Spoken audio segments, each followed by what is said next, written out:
We were ordinary people. My granny was also a farm worker. My mother was an ordinary factory worker. So I became one of the 11th children. At 3 months, I contracted polio. And the polio, how I contracted polio, because I'm still very young. And it was because in those areas, I live a dream. I've experienced the harshness on a rural area where apartheid was hard.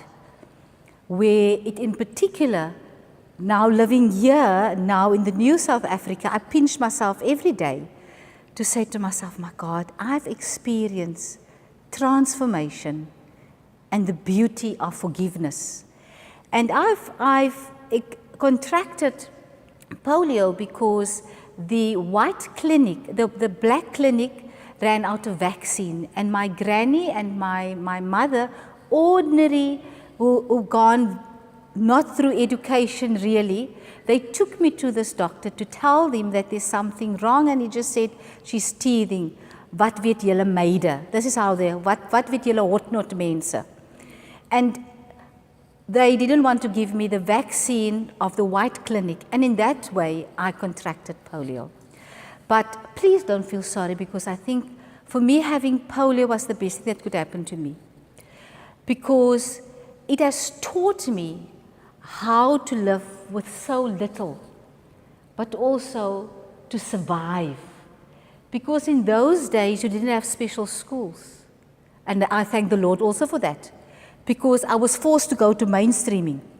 I was also forced to battle my own battles, because there was no time. If you're one of 11 and you sleep, Wellington is very hot, okay? My story is actually very funny as well.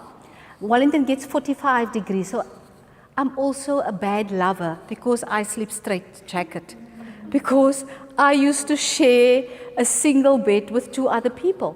So I need to, because I was the youngest, I need to lie in the middle, and they don't want me to move. So survival skills. But we were also happy. Amongst people always think that apartheid was just bad. Just want to say it created communities.